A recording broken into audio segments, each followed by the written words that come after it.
Welcome back to another episode of Twisted Metal Companion. You guys, we have a special episode today. We're not doing an episode review yet, but for our very first interview, joining me is Stacey Perry. Now, Stacey, can you tell me again the your exact title? I know there's a few words in there from the special effects and makeup department.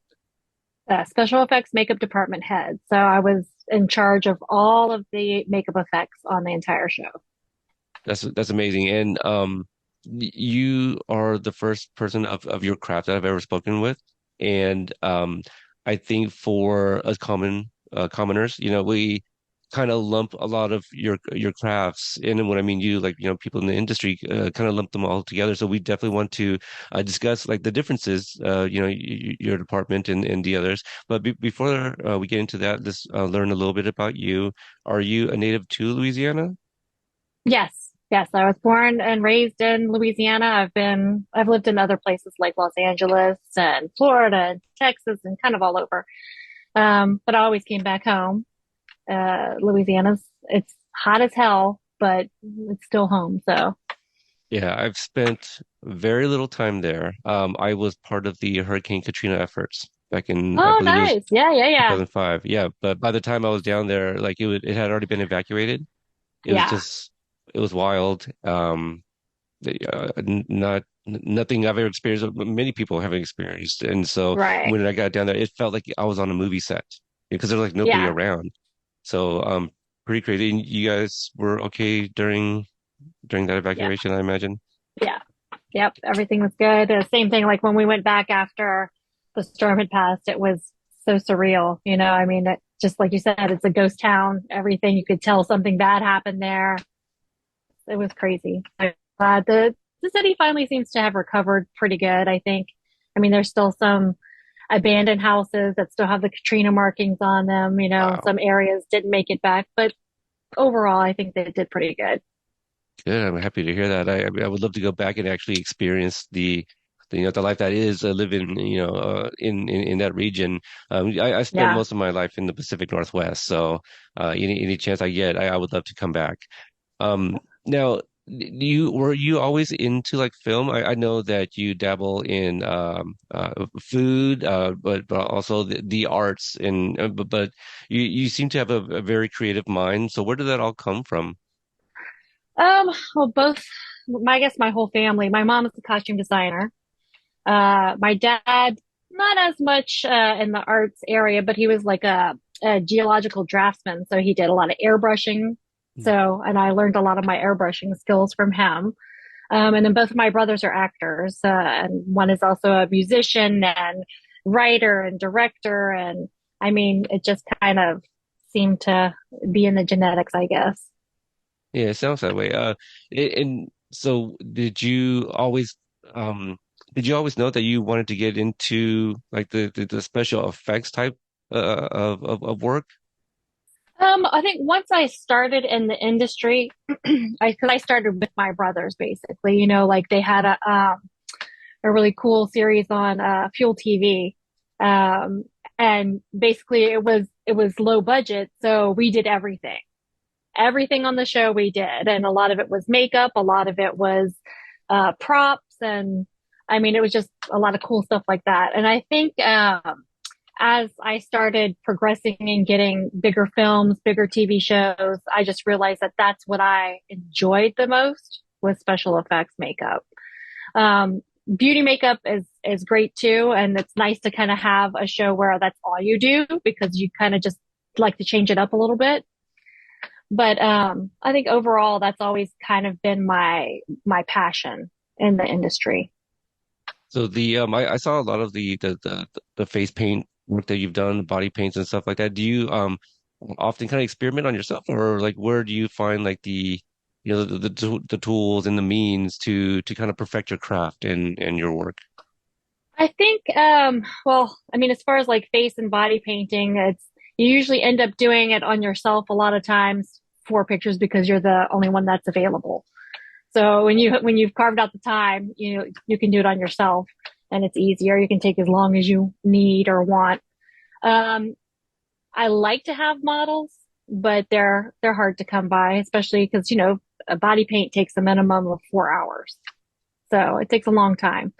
Um, During COVID, I would say that's whenever I really, really pushed to like perfect that type of, skill. And so I was lucky in that sense that I had the time to really focus on that. And can you talk about Lux Skin FX and FX Shop? Oh, sure, sure. So I guess about 2 years ago, I realized that I had been working on it during COVID as well, formulas and everything for my own effects makeup line. And we're primarily effects makeup. We do have a couple of little cosmetics, but it's mostly makeup effects that we sell.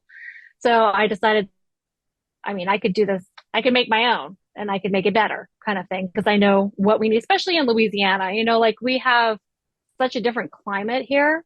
So a lot of people will come from Los Angeles or New York to do films, and they're like, okay, well, none of the makeup that I'm putting on is staying on the person because it just melts right off. So it was like more formulating it to last in our climate. Um, and so I launched Lux Skin FX about 2 years ago, and it's so far been pretty successful.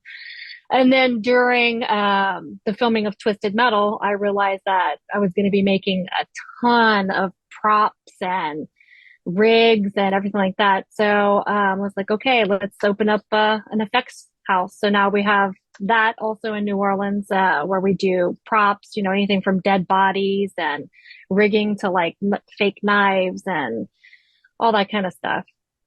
So, Well, and we congrats on opened that. I that. mean, Yeah. that's almost kind of I mean, it's a fantastic idea. You mentioned the climate, and I was literally, I believe it was yesterday or the day before. It was definitely recently. I was speaking with somebody how, yeah, I was in, Louisiana, and that was the first time I had ever seen where I was, I was in military uniform, and like I saw this like dried salt on my uniform from my body from all the sweat, and I have never seen that before in the Pacific Northwest. I can only imagine like what you guys have to go through, and for you specifically to, how you have to design or work on the formulas to stick on the skins better, like you said, Yeah. with all that. There's a term for it. Sorry, guys, it's early for me on the West Coast here. The Oh, the humidity here. perspiration, yeah, the humidity for sure, but yeah, Yeah. when people are Oh, sweating. yeah. Yeah. And that's the thing. It's like, you don't know until you've experienced it for sure. Yeah. Like I said, even the actors, they're so shocked by it. It's like we warn them. It's like, okay, just be prepared. You're going to sweat and you're never going to stop sweating. It'll be 6 o'clock in the morning when you walk out and you're going to be sweating. And then, Yeah. they don't believe it until they actually experience it. Now, your company, also have workshops that people can come and learn about the crafts and the arts as well. Yes. So we started trying to get classes together in the past, I guess, 8 months now. And fortunately and unfortunately, I haven't stopped working. So Mm, to organize all of those types of things, but we're going to start finding a lot of local, makeup artists and hairstylists to try to get in there and really teach some of those crafts specific, to what they're good at. So, I mean, I'm hoping like with the FX company that we are able to teach a lot of people who want to learn that type of skill and also have our local artists be employed. Because, especially right now, everything is so slow and, nobody's really filming anything. So, but if I do get, have classes going, we get to pay the instructor and all the people get to learn something, really great skills in that genre. And hmm then, same thing like with making effects, like prosthetics and stuff like that. I'm able to employ a lot of people that are local, and that's really, I feel like that's really important for our area because we're such a small Absolutely. community in New Orleans. Everyone knows everyone. So, That's good. and we all Because if there's like a specific skill you need, maybe you guys know a person with that skill set and can reach out. exactly, So yeah, that's amazing. I am very fascinated by your craft because I feel like a lot of us watch television and film, and we see something, we're like, well, that looks amazing, but nobody really thinks about like the work that kind of goes into Right. it. And for like somebody that admire actors, and want to become one, they can always pull a reference like, oh, this movie inspired me because of this person. Did you have some sort Right. of person that inspired you, or was it more of the art itself that made you want to kind of get into it? It's more of the art itself. I mean, I've always been a big horror movie fan. Like even like Evil What are Dead, some? the Evil Dead Okay, series. I mean, yeah, yeah, yeah, Evil Dead, Dead Alive. Oh my gosh, that's like probably one of my favorites. Peter Jackson directed that. And such a great movie. It's, I guess a twist on a zombie type movie, so yeah, I mean, I've always loved that type of genre. And even I remember when my brother and I were younger, because like I said, he's an actor, my older brother's an actor, and he has been filming stuff since we were kids. And I just remember him putting a fake slit throat on me when I was like 7 and we filmed it, I mean, so we've always just been interested in that type of thing. yeah. That's 7 years old. What was I doing at 7? Definitely not makeup like that. Well, that's Not slitting anybody's throat. no, no. I mean, I can only imagine the hijinks you guys would get in. Let's try to, scare mom and dad, that type of stuff. Well, that's really cool. So you had mentioned, you guys also do props. Now, is props kind of you guys work hand in hand, or is that also like a specific department? Because there's obviously something that I want to talk about. The show is, TV mature, and so we can talk about mature things on this show. But Right, right. when you were holding uh 5 members of Mr. Slam, I think it was 5. So I was all like, Five of them. wait, yeah, I was just like, oh, I thought that would be props. So maybe you can also talk about like the departments, and when is it that you are reached out to versus a prop department, let's say, because I was like, well, maybe because it's an appendage, Right, and right. so yeah, so and then also maybe the decision to go with that versus buying, I don't know, 5 dildos. Sure, sure. So basically, it depends on the production.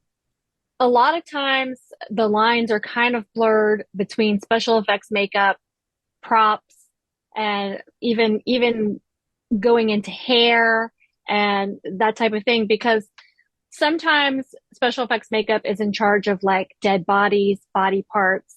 And then like whenever I did for for Twisted Metal, whenever Loud, comes back and he's shot in the head, well, I put all of the hair on him to kind of mix in hair with his gunshot wound.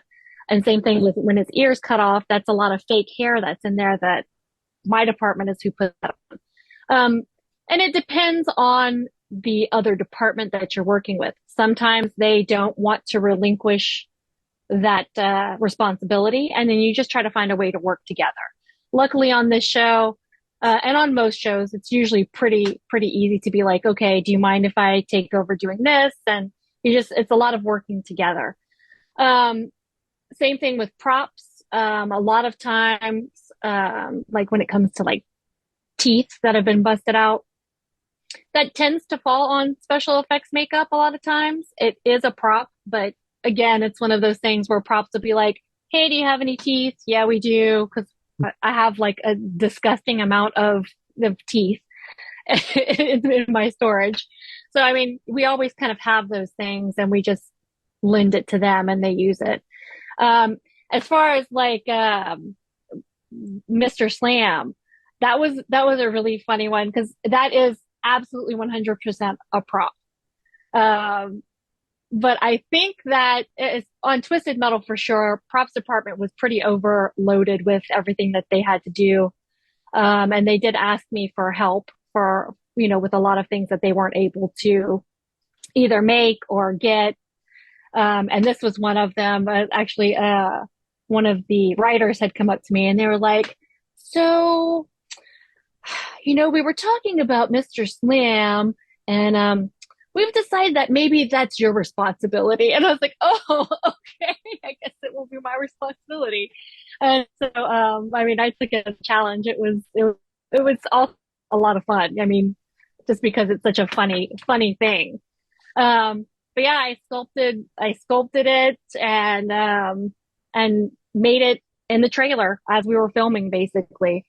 Um, and of course, to answer your question as far as why not just get like a dildo, this because that was brought up to me. That wouldn't it just be easier? Yes, except it's supposed to be flaccid. As, so that's the big difference. It needed to be a flexible penis and not a, you know, one that's like a dildo because those are meant for something else. Sure, So, absolutely. Yeah. and it was so funny because at the time nobody told me that it was going to be underneath the clothing. So I mean, I made it as realistic as possible. And I was a little disappointed whenever they did it underneath. I was like, okay, well, fine. Especially since it's peacock. I was like, they could have totally shown that, even just a little bit of it, and it would have been fine. Absolutely. But I mean, Will Arnett on Smartless, he often calls it the cock. yeah, And so like if you're comfortable with sharing, so like because you mentioned that you made it as real as possible, not knowing that it yeah. was going to be shown in his pants. So did you have to look up? Did you have to find material to make it look like that, or did you just kind of go off of like your yeah, again, only if you're comfortable sharing. I'm asking Uh, because my I'm, co-host Tyler, I'm totally, he loves Mr. Slam, and I feel yeah. like this is stuff he would really like to know. Well, so I've been instructed to inform everyone that it was definitely modeled off of my husband. Okay, okay, really noted. I think there's a few So, people but I taking mean, credit for the inspiration, but okay, I'm sure, I'm sure. there's a few. Uh, yeah, honestly, I just did it from memory. I just, sculpted from what I know the penis looks like, and just went from there. It was funny though because I would send updated pictures of the sculpt, and they'd be like, "No, make it bigger." I'm like, "Okay, no problem." Yeah, yeah, go big or go home I believe is the That's expression. right. That's right. Yeah. I mean, I don't dabble in any of this at all, but I was thinking about this. I was like, well, if it were me, what would I do? I guess I would just Google, you know, big Well, penises and and find one that I guess I like. yeah, I mean, and I definitely Googled a few to just kind of, For research. Research. yeah, exactly. It's Yeah, research. that's it. So, but yeah, and it was fun. And then like I mentioned in my Instagram post, basically I did different firmness of each one. Some of them were lighter than others, so that it wasn't the one that he's walking around with on set is not so heavy, and trying to pull off of his costume. And then the other ones were made a little bit stronger so that when he does swing, because I mean, we actually did swing and hit the watermelon Yeah. multiple times. Of course. You got to make Yeah, sure that it's effective. Now, what exactly. the I forgive me, I don't remember the actor's name, but does he have that attached to something? Is it attached to like a belt or is like a special type of pants he's wearing where you can slide that in? So what I figured out, because that was my biggest thing, was trying to figure out how to attach this in the most comfortable way. And they actually, I mean, I think I bought several different things like jock straps and like strap on a pit, like the ones that are actually more like straps. You know what I mean? And then I found the perfect thing, and it's actually boxer shorts that Hmm. are made to have a strap on. Oh, Yeah, and I was like, oh my God, this is so perfect because not only will it be strong enough to hold this thing in, because I mean, like I said, some of them are really heavy. Um, it was strong enough to hold it in, and it was also comfortable for him to wear. So basically, he wore boxer shorts that were his, and then we put the boxer shorts on top of that, and then put the I guess the technically a strap on at that point, put that through the boxer shorts. And it was malleable enough to wear. Again, another good reason to not have done a dildo because it would have been too rigid to get in there, and it would have been completely straight straight out.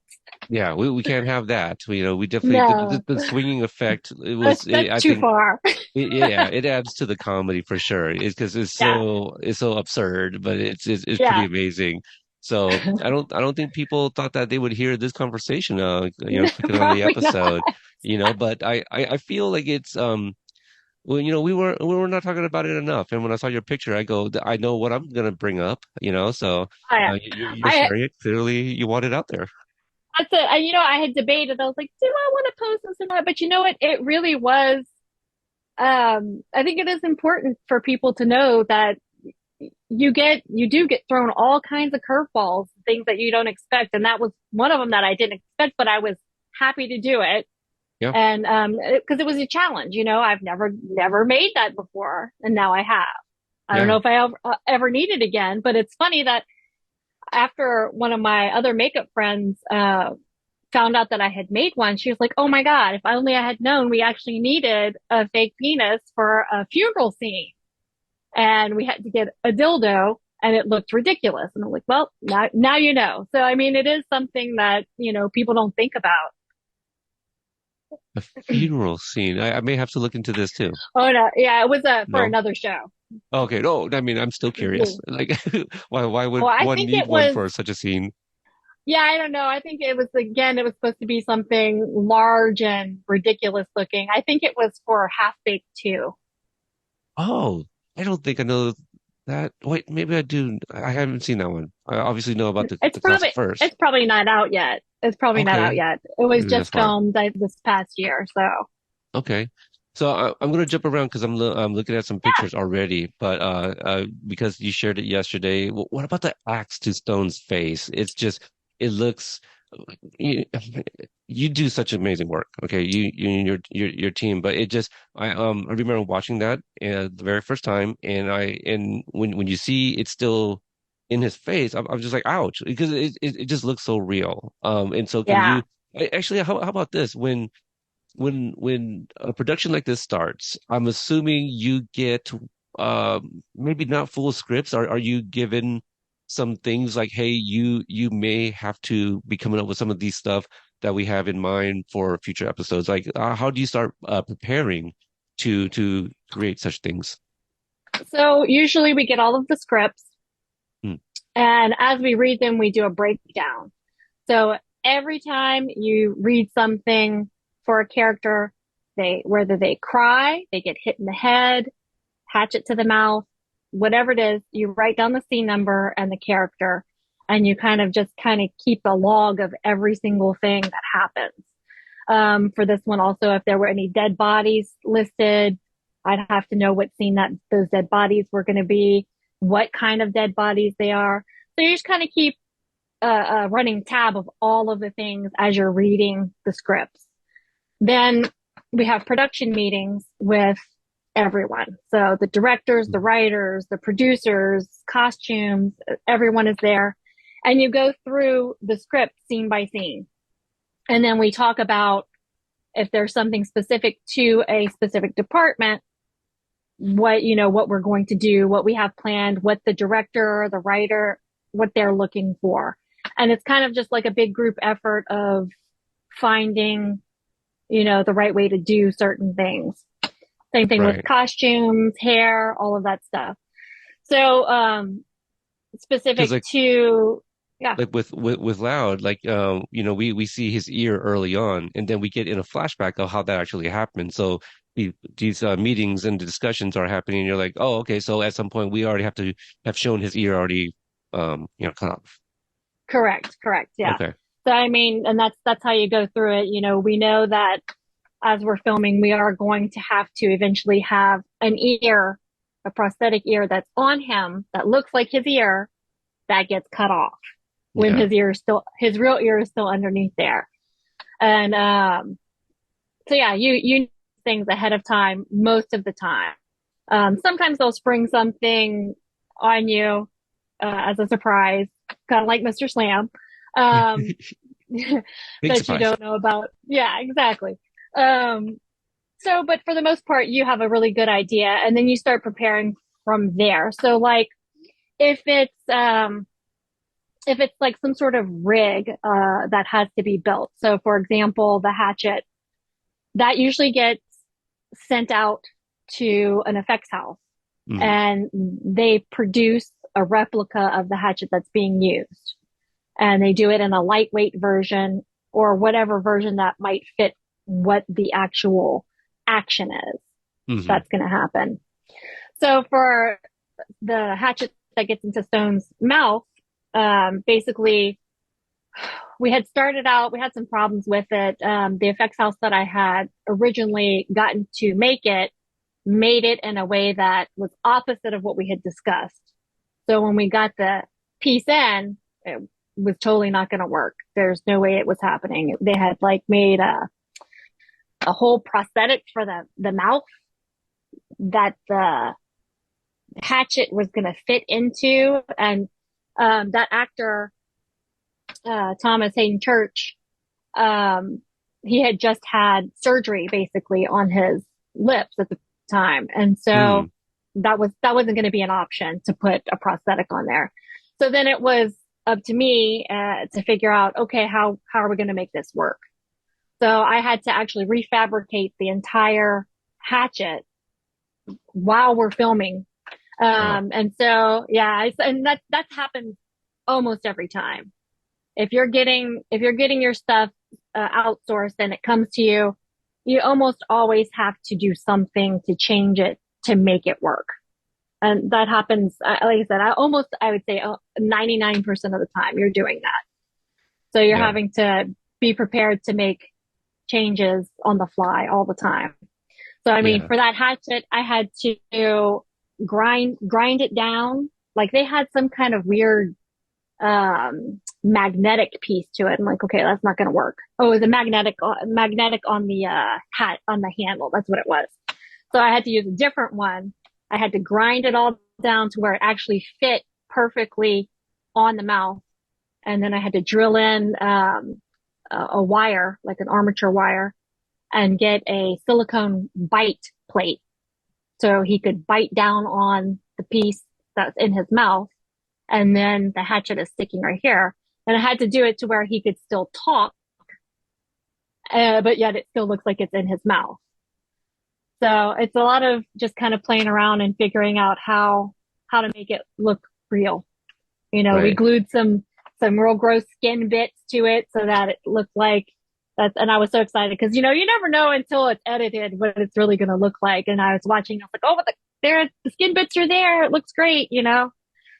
Yeah. Um, I have such an appreciation for, for your line of work because like so much um time is spent for even the like the littlest of details. And like you said, you won't really see how it looks until upon a rewatch and you don't know how it's going to be edited and just to get the right look, but maybe a cut and use that doesn't really uh kind of do it justice. I don't know how that feels, but just the work you guys do, just for even a glimpse of something on screen, yeah, it's wild.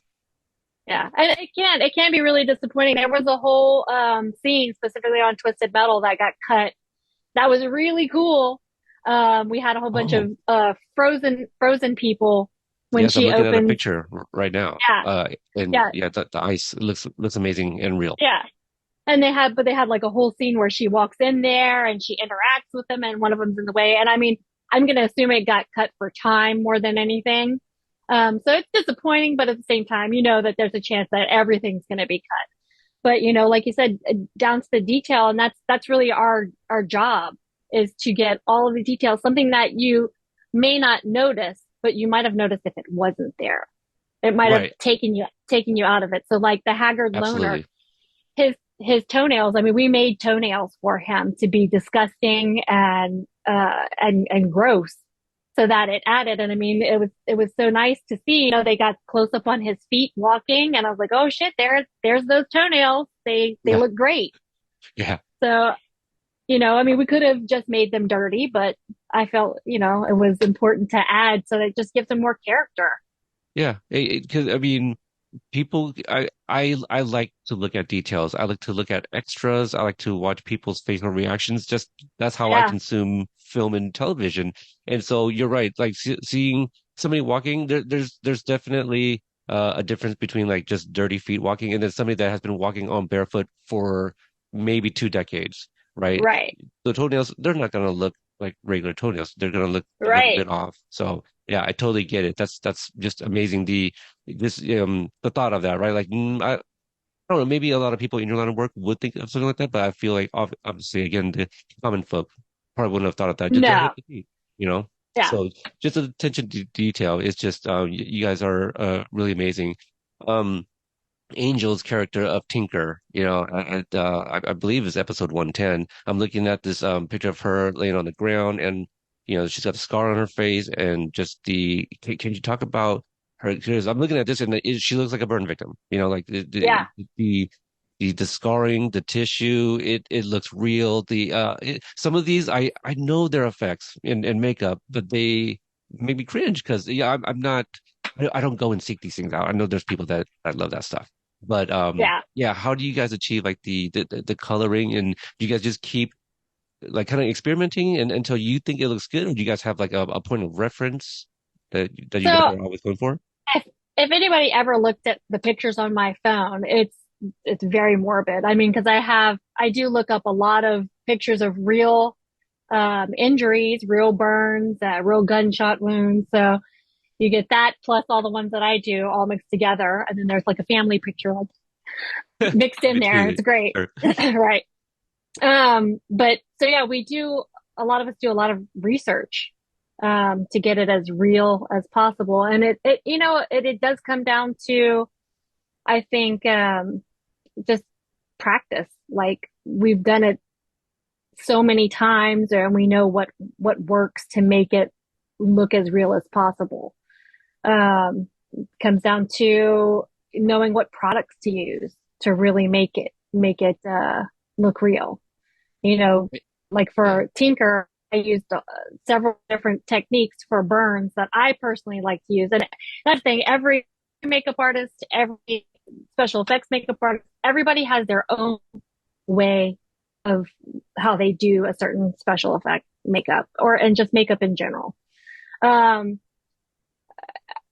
I think a lot of times, like for me, it's whoever's in charge dictates how things are going to be done. Sure. Um, so So for me, a lot of times, I mean, I pick people for my team that are as good as me, if not better, because I like to have a good team. And I had a great team on this show. I was very lucky. Um, and I was able to just tell them, hey, this is what I want. This is what I want it to look like. Here's the products that I want you to use, but you do it however you want to do it. And I personally like working under people who are like that with me as well, that, they can trust that I'm going to get to the result that they want. And it doesn't matter how I get there. Yeah. So, but with Tinker, that was one I was actually kind of, I wasn't disappointed with how she looked, but I was disappointed because that was a crazy, crazy day on set. We had an entire second unit with doubles for every single character. Right. So running at the same time and everyone was coming through the trailer at the same time. So it was crazy. So I didn't feel like I was, able to finish her burn makeup, as best as I thought it could have been. But I was happy with how it looked as it was. But How yeah, it many was how many would you say is in your team to achieve all these looks? so for that on a normal everyday basis, I had myself and then my key who helped me. Her name is Kim. She was great. And then on bigger days when we have more effects, more actors, we have additionals that come in and help out. So it just depends on Mhm. how many people we've got coming through the trailer that day. If it's a big special effect, we get more people. And then Lana, who was the makeup department head, we collaborated a lot on this show. We were very excited. Lana and I are really good friends. And so when we got the show together, we're like, okay, we're going to do this different than it normally is. Because a lot of times when you have a complete special effects makeup department, Hmm. they don't they don't always communicate really well with the makeup department. There's not a lot of collaboration.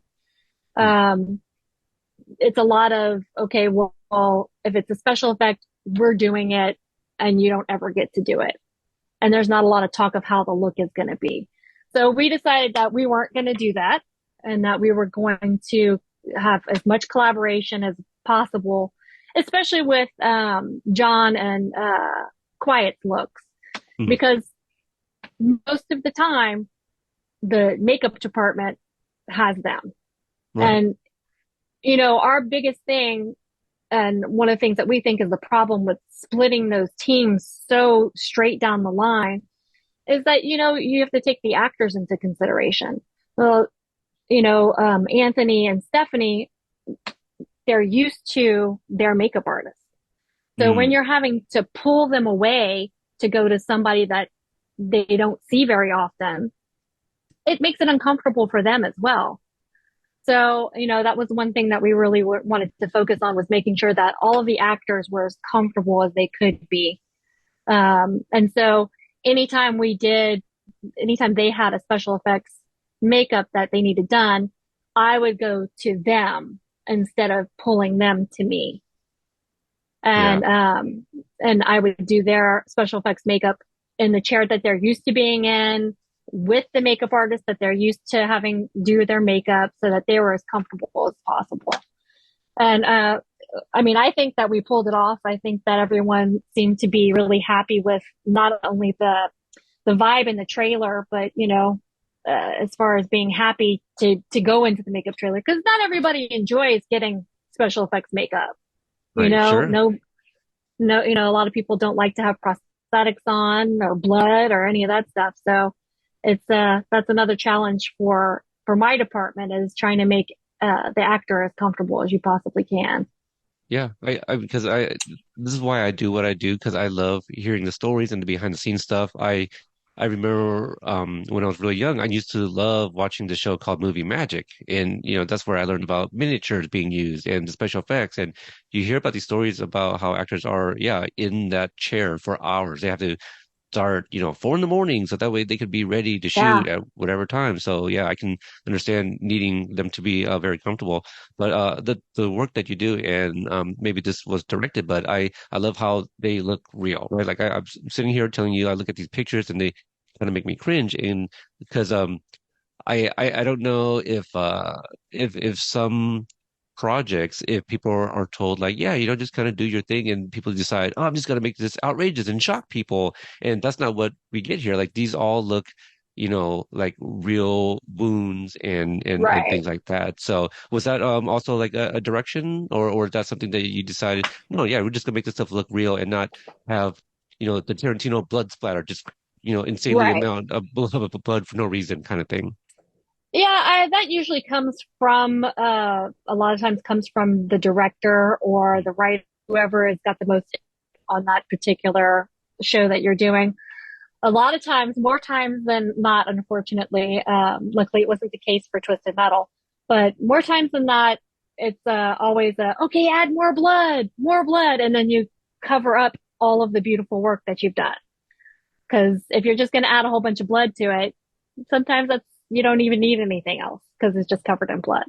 And I mean, Yeah. you can, for me, I can tell the difference, you know, when I'm watching a movie, oh, they just dump blood on that.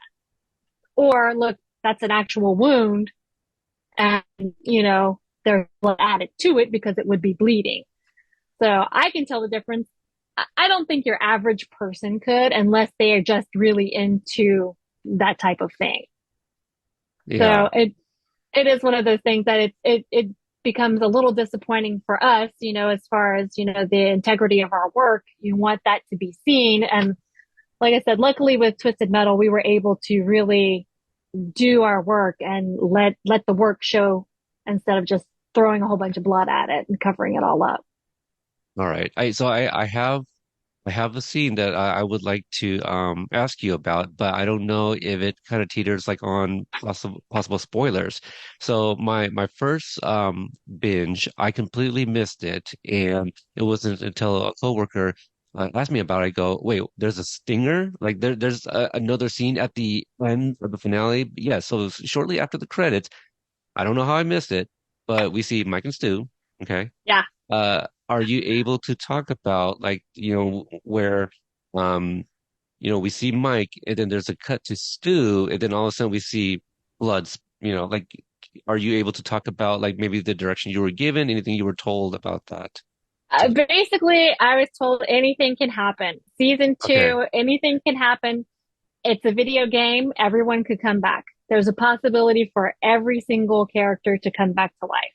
Bloody Mary, And I right? We mean, saw her picture. exactly her picture. And that was the thing, even all of the crew are like, okay, who's coming back? What's it going to be? And I was surprised. I was not surprised because her character was so good and we didn't really get into to her character as much as I wish we had. And I think that that's why, she's one of that's going to come back. So yeah, anything could happen. Okay. We were, without giving too much away of what it was going to be, but did have like a back and forth when we were reading all the scripts and we get a new script out. And I think like the first one, both of them lived, definitely lived, and then all of a sudden they both died. And we're like filming, we're like, no, because I mean those characters are so funny, they're so good. And then they did it to where now you don't know. Now you Right, don't know, right. which is I think was a smart choice. Smart choice. It's the right decision. Yeah, leave it ambiguous because we Yeah. don't know yet, right? Like with the writer strike especially. I don't remember when was it December when production wrapped? Does that sound about right? No, actually, it was August, September Oh, of last year. okay, okay. We So shot through it was all summer the whole time. Hot, oh, hot, yeah. hot. Yeah, I went to basic training in Georgia, or Fort Benning, Georgia. So I experienced that Very humidity in the similar. summer. Yeah. Yeah. Yeah. You guys can keep that. No, no, thank you. Uh yeah, because I was thinking like, well, okay, the writer's strike was just what 3-ish months ago, and so because I was trying to like, could they have started writing some scripts for, or or pitching around ideas for like a possible season two? So I don't know how that works. Like, oh, do we need to be greenlit first before that discussion starts? So I don't know anything. So I was just trying to maybe speculate. Oh, have there already been talks about like certain characters coming back and stuff? But again on the subject of Mike and Stu. I don't know the video games like some of my YouTube counterparts that I've become friends with, and I was just like, oh, these two guys are like stoners or something, and they're not very bright. And then when you watch the show, you're like, okay, they're like guards, and they're both a little bit different. And then you're like, oh wow, I kind of feel for Stu, like what the heck? And so when I saw that scene, I go, wait, that's gotta be a dream sequence, right? I mean, you guys really just gonna kill off like Mike and Stu like that? Because I No. missed it the first time. Like, how many other Yeah. people missed that scene? Oh, a And lot of them. A lot of them. Like, I can't believe Sweet Tooth is dead. I was like, did you watch them? You might want to watch that. I even because when I watched it the first time, it was on my phone. I go, I need to go back and see if his both of his eyes Yeah. are there because then that will tell us something. But no, he is missing the eye, and Yeah. so that doesn't rule out the possibility of still a dream sequence. But we do know that the mask was on the ground. Right. That the very last time we see it, so did he grab it? So like the ambiguity of it, like it makes a more interesting discussion, right? Yeah. So yeah, if it's just killed off, I think more of us, or if they were killed off, then it's kind of a boring one. It's like, well, I really like those guys, and that's it. So yeah, the Yeah. ambiguity of it, I love it. I think I think that they realized as we were shooting how great they were all together. Because I mean, I think that you're not sure the charisma between certain actors until you really see them together. Yeah, And I think as we were going along filming, and you realize these guys are so funny together. They really are.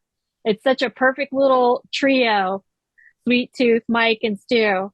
That I think that really gave a lot to the show It made it Yeah. so, you had, like where you feel sorry for them, you feel sorry for Sweet Tooth. I mean, they Yeah. did such a good job with Sweet Tooth because I mean, I remember reading the scripts and going, "Oh, what an asshole he is," and then you go, "Oh, but he's really sweet. He had some bad stuff happen to him," and then you hate him again, and you're like, "But I still love him at the same time." So it's just Yeah. so good. They did such a good job with the character development of all of them. And then, And of course, we got to film the young Sweet Tooth, right. which God, that was so much fun. At one point, that was another thing that they kind of cut out. And I'm like, no, we have to have a little backstory. And I think it's because we were running short on time. Hmm. And then right at the last minute, they're like, okay, no, we're going to shoot. I think we shot on a Saturday, to get that scene, that whole, sitcom scene Right. with Sweet Tooth. And I'm so Yeah. glad we did. Because I mean, I think that it just added more to its character development, you know? Absolutely. Absolutely. Like and also if we don't see that scene, we don't kind of get that juxtaposition between well like it's gonna pay off like his dynamic with Stu when he tells him to like like I forget the wording, but basically he's like you kill the dog, referring to Mike or whatever. So we don't get that. And um Right. but I do like that backstory because then you see his interaction with the stepdad, and all of that adds to Yeah. later on when we see the cadavers, or Yep. I'm not sure if that's the right term, but bodies, and I really like that, and I felt bad for him at that moment when he's yelling at his parents, and so very very frightening. And at first I'm like, Will Arnett for Sweet Tooth, like all I hear is Lego Batman, but watching it, like he does get lost in that character, and like and then Yeah. I don't even hear it at that point. So yeah, Yeah. Yeah, also really good job. that was interesting for a lot of us because, Joe did the voice obviously while we were filming. And he did such a good job. So it was kind of bittersweet for us to hear Will Arnett at the end, because he did a great job too, but also like we heard it all in person. So it was kind of Right. like, oh man. And it did give it a different feel. And I don't think it was any better or worse or anything like that, but it was a definite, difference in how it was when Joe was doing it versus Will Arnett. And I think Will Arnett did a great job, Yeah. voicing him. I think it probably wouldn't have been as, I don't know, I guess the recognizable voice of Will Arnett made a big difference. Yeah, I would very much love to see any footage. So anybody listening or watching, if you guys have like some footage of Joe doing some of the lines, I would love to kind of see his version of it. I don't I'm know if trying to there's a think reason. if I have any. Yeah, because I'll look through because I mean we've got so much footage I have so many pictures, it's ridiculous. I mean, yeah. just from continuity pictures alone. I have some great videos of when we were just even doing the promo shoots. So Oh, a right. lot of yeah, all of the promo shoots we shot, I have videos of us doing those. I don't think he spoke in any of those though. So, but Oh, yeah. I'll look and see. But yeah, I mean, Joe was great. To talk about one of the nicest people I've ever met, and so pleasant to. I mean, he had, I'd say, the toughest job as far as any of the actors on set. I mean, he wearing that mask through the heat that we had. I mean, there's one scene. Maybe it's the first intro to Sweet Tooth when he turns around and you see dripping coming down. That stuff is real. That is real Oh, sweat coming oh, out of wow. there. Yeah, I mean it was nonstop. Now, um, his sweat on his body, mixture of us and himself, because it basically has to match when we're outside as compared to when we're inside. He's always got a sheen to him, um, and dirt, of course. So Yeah, my it's favorite, Vegas, so yeah, it's also hot. exactly. They're my favorite sweet tooth special effect makeup besides his eye and his gunshot wound. As I always made sure that he has this crease of dirt in his neck where this little fold in his neck is, and you can see him when he's talking and he moves. all opens up and there's this nasty line of dirt that's always there. So that was Uh-huh. one of my things, like, well, because he would have that. It's, it would naturally go into that crease. And that was one that if anybody was watching him on set for me while I had to do something else, I'm like, yeah, just make sure he's got that crease in his neck of Yeah, dirt. yeah. I'll have to go look at it because like a show like this, there's so many Oh, things there's to so much. look at. Yeah.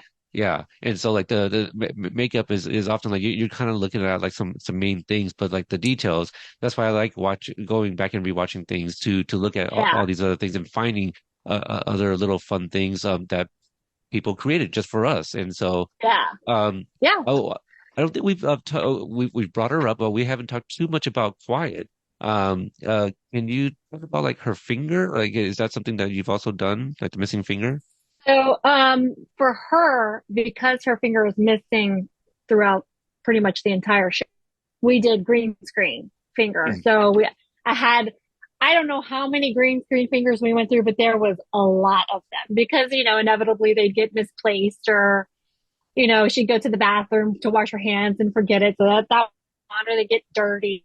So she wore a green screen, it's like a little, just mini glove just for that one finger. She wore that the whole time where she had a missing finger. Um, there is one scene where we did practical missing finger. Whenever we have the flashback to the OC and it like pans across where she's looking at all of the people in the Astro Burger. And Uh-huh. this one guy is like sitting at the table. He's got his ear patched and they pan over to his missing finger. That's a special effect makeup that we Okay. did. Now, they have a mix between, like, for that scene, it's a mix of special effects makeup and CGI. So, like, the missing nose, that's CGI. Trying to think of what else. There's a couple of, I think maybe her missing toes were also CGI'd, which we had to put the Oh yeah. Yeah. whole green screen on her toes so we could knock those out. But that one guy that has the missing finger, that's a practical special effect makeup. So Oh wow. so proud. I was Um so excited because like I said, you never know what you're going to actually end up seeing, and he's got a great, showcase of that missing finger. So I was happy with that. right. I'm just going through the list to see anybody else that we haven't mentioned here, but Preacher, can you talk about the work that you did for that character? And just love me some Jason Mantzoukas. Yeah, yeah, he's so funny. He's a funny guy. Very nice. So for his character, I mean, the big that we did for his character was tattoos. So all of the tattoos that you see on him, which unfortunately I don't think got as much a spotlight as I wish they had. But I am going to have a post that I'm going to put out soon of every tattoo that we designed. And we specifically designed one by request from the writer and showrunner. They wanted a pinup girl at a cross, like she's holding on to like a big upside down cross. Oh, okay. So he's got that on his forearm, inside forearm. But yeah, his main thing that we did for him was tattoos. He's got tattoos here. He's got tattoos on his neck, on his both shoulders. I think he's got one on his a couple on his stomach, and then the inside forearm. He was really funny. He was wanting to actually do like a Post Malone type tattoo situation, and MJ quickly was like, "Nah, that's not what I had in mind." So we just went the other way, and it was probably a smart move because I think it would have I been I would have loved distracting. like a how did this get made tattoo somewhere, just for funsies, for his podcast with like Paul Scheer and June. Oh yeah, that'd be great. Did do one tattoo that was specifically for me. It's so ridiculous. It was like a poke tattoo, stab and poke tattoo. Like if you were to be in prison and have really shit, Oh, you only got like a pen and a needle basically uh-huh. to make them. It's so atrocious looking on purpose. And it just says, "This is a cat," and it's this ridiculous looking tattoo cat. And it's specifically only done for myself Yeah. because I don't think you ever see it. But I just like, well, I'm using this. I really like it because I think that's some kind of ridiculous tattoo that would be in the future, post-apocalyptic world when you have tattoo machine and guns, you know? Right. I mean, we were discussing in our little round robin table, episode here, and we were talking about some of the things that we were surprised were still in the apocalypse, like Coke. Like really, there's still somebody just making Coke, like after all these years. Like why not? There's a milkman, and they can deliver these things.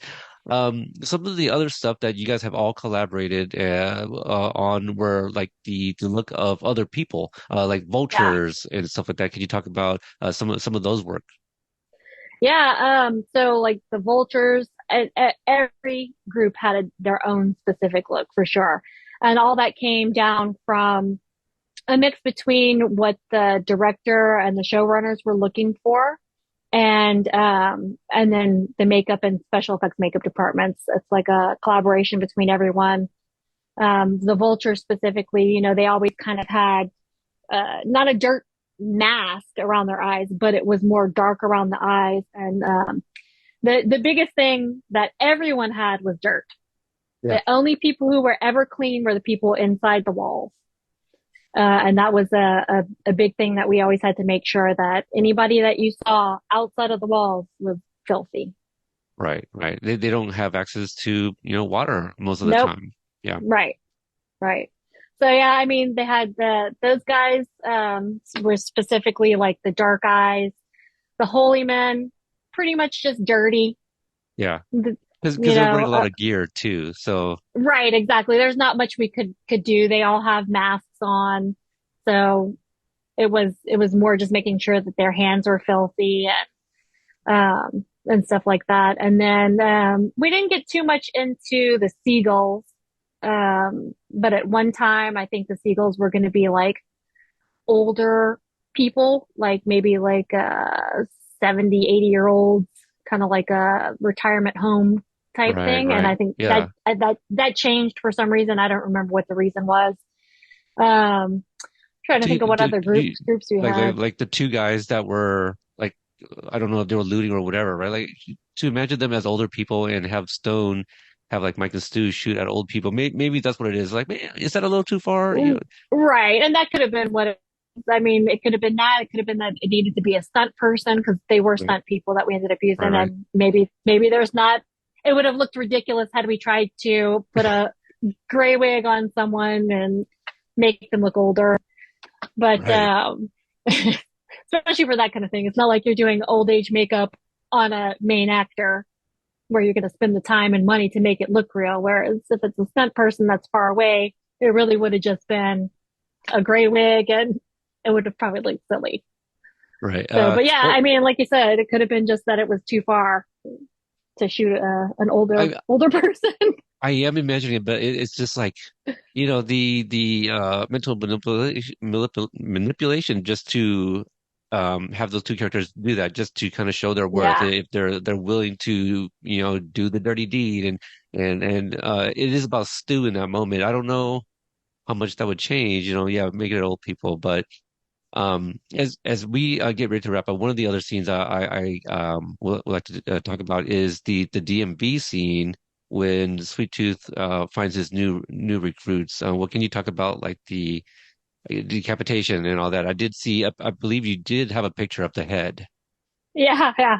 That was one of our heads. It was kind of funny. I wasn't sure how that one was going to turn out either because I'm like, I don't think this guy looks like the guy that he's supposed to have cut the head off of, but they're like, nah, it's fine. I was like, okay, whatever. If you guys want it that way, that's fine. And it ended up looking fine. It was, I might have wanted to use a slightly more realistic head, but that was another one of those last minute things. Hey, do you happen to have a severed head? Oh, yeah, I do happen to have a severed head. It's not the best quality, but it'll work for what we're doing.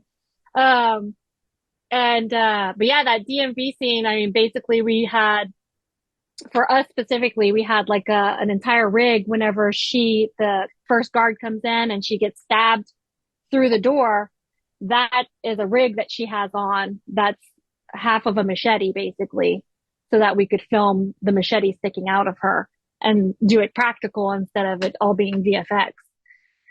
And, so we did that. We had of course, all of the blood splatter and the severed head, and yeah, that DMV was crazy, but it was good. We actually filmed in the old airport in New Orleans because they built a new airport and they have the old airport, so all that's airport scene. Oh, okay. I just assumed it was like a set, like it was just built on a sound stage or something. Just No, oh I wow. we shot mostly on location every day. There's only a few things that we did on the stages. Surprisingly, all of the convoy work was on the stages. You know, Oh, okay. Yeah, yeah. which I I thought love they did a that. good job. I love that community. We were Yeah, talking about how the vehicles come together and when when they take Evelyn, like I love that sequence and I feel at least from my little bit of surfing on the web, not enough people are talking about that scene. It's truly yeah, amazing. yeah. We did. We had a lot of fun with those characters too. And I mean, like even one of the hair people who ended up doing most of the hair designs for that scene. I mean, she came up with some of the coolest things. Like for Tinker, she had figured out how to do like a screwdriver with a braid in her Hmm. hair so that she always had like some little knickknacks in her hair that looked appropriate for what it was, but was also functional. So, it was finding ways to, like you said, all the details that, or that we put into it. And I think a lot of those characters had those details. And I don't feel like maybe they got highlighted enough, that whole community. Hmm. But I do think if there's a season two, that there's going to be more of them. Like I do think that they were some favorite characters, especially like Watts and Amber. I Yeah. think that, yeah, they were great and they did such a good job. I love them and one of my favorite little subplots, I guess, is Granny Dread. I love what I knew nothing about that character, and when we kind of figure out what the run is about and the message that she gives to Miranda, Yeah, is it to her? Watts. Okay, yeah, yeah, Yeah, yeah, Miranda Watts, that's right. And I just love that. We don't have time. Fix your shit. yeah, And all of that. I just love that because you wouldn't have expected that from Twist Metal because at that point it's not about John and Quiet. It's about these other tertiary characters. And so I would love to see them a little bit more for sure. yeah. Um, I think that's what's going to happen. Season two. I think we're going to get a lot of side stories that are going to be really interesting because I mean, you've got so many characters that are going to be involved in the work, yeah, and yeah. then we're going to have Axel. That I'm really excited about Axel, and then Dollface. That's two Oh, big characters that we're supposed to introduce to season two. So right. Can you talk about some of those reveals at the very end too?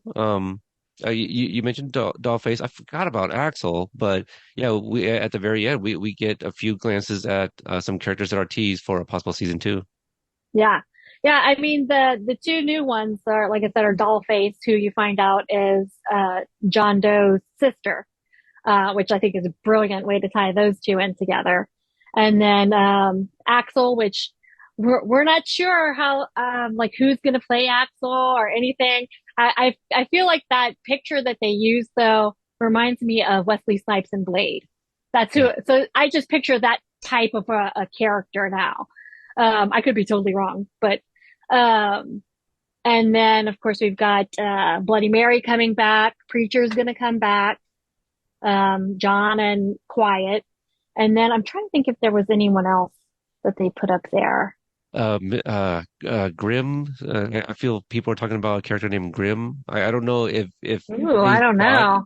Yeah, I wonder if they just saw something and thought that was the character. I don't know the It's games like that. it's possible. I don't know the games like that either. So I only know that there was talk about Axel Yeah, for season two, and then talks about, of course, Dollface. yeah. Um, I think with Axel, so it's just one of those characters that people are almost kind of like, I kind of want it because I don't know how they're gonna do it. It's just right. not a character that like, again, I'm not in the industry, but I would be like, we wouldn't have that character. Come on, you guys, that's a video game. But I feel like MJ and people are gonna be like, no, fuck it, we're gonna challenge ourselves and we're gonna We're, make that character yeah, somebody, you know.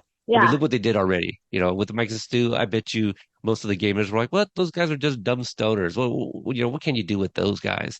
So I think that's right, the kind of the surprise with the show is just a lot of the gamers, they're just like these characters are absurd. Like, what can they do? And shout out to my buddy gamer Jay Lee, who does great YouTube videos. He had mentioned I did not know. I did not think I would end up loving John and Quiet more than the video game characters, you know. right, And I said maybe it was wise to have kind of more original leads. That way you can write them in any way, you know. exactly. They don't But have to Granny follow Dread, anything. yeah, Yeah, yeah. But Granny Dread also not an original character because she is from the game. But what they did with her right. was amazing and making her related Yeah, to Watts. Yeah, yeah, yeah. I mean, like the talent in this writing team is just mind blowing to me, and how yeah. I mean, like I said, they were writing as we're filming a lot of times or doing rewrites. And I think whenever I started, 9 and 10 had only had like a rough draft written, so there was no scenes even. It was just the draft. Like an Um, outline of like what the episode's going to be about. yeah, yeah. Yeah. So just to see them on set even, that their mind is going and it's already ahead. It's already way over here in this episode. Like, how do you tie this together? And I mean, they did a great job of that. And I mean, even like the directors with MJ, I mean, they work with MJ on every episode. They're together. Right. Like they are such a good team. Because I mean, we had different directors for almost every episode. Different blocks had different directors, and Right. just to watch them all have to work together to get the right tone, the right feel for each episode, so that they all flow together. It was always interesting to watch. You brought up something really interesting and very important to kind of what's going on with the WGA strike in particular. You mentioned the writers on set, and that's something that you know the studios don't want. They want to limit or and reduce the amount of the writers going to the set, or maybe even eliminate that in general. But no, like you said, rewrites happen all the time, and when that happens, it makes for a better story. So Yeah, I hope and wish that a fair deal can be made with the writers because I feel it's important. MJ, you've been referring to him as MJ. For those that don't know, Michael Jonathan Smith is the showrunner. I started my coverage because of Cobra Kai, and I met him as a writer. I would not have started this had I never met him nor learned his name and know his work. I created this show based on his name as a writer. So that's important to a lot of people. And I have yeah, spoken with other friends and podcasters, and we're like, yeah, we don't go see a movie because of like the idea of the movie or what the movie is about. It's who's involved. You know, right. who wrote the film, who's acting in the film. Those are the people that's important to us. So yeah, so thank you for bringing up the writers and so that's when you talk about like 9 and 10 not being fully fleshed out, it's again it sounds like Cobra Kai. It's just like all right, here's the outlines. We got the first two episodes completely done. Let's start shooting, and then we'll just figure everything out later. And Yeah, yeah, it's amazing when you find out like wait what that wasn't actually in the script and you guys just decided you're gonna do that. That's like one of the most amazing things on the season, you yeah, know. So I love those moments. yeah. Exactly. I mean, the same thing. Like even we had already started filming, and this is before we had started with Thomas Hayden Church for Agent Stone. But like the day before he started, just to come in for a makeup test, they're like, he should have a scar. And I'm like, oh, okay. Where do you want him to have a scar? Oh, on his nose. And they developed the whole story for him, his backstory, where he does get busted in the face, and you see that's how he got his scar on his nose. But I mean, that was a huge thing that is a part of that character and has to follow him throughout the entire show, you know? And at first that was nowhere mentioned. That was not even a thought. But like the writers and the showrunner and the actor, kind of all talked together and how they thought his character should look. But I mean, that, like I said, that happened 2 days before he started. Yeah.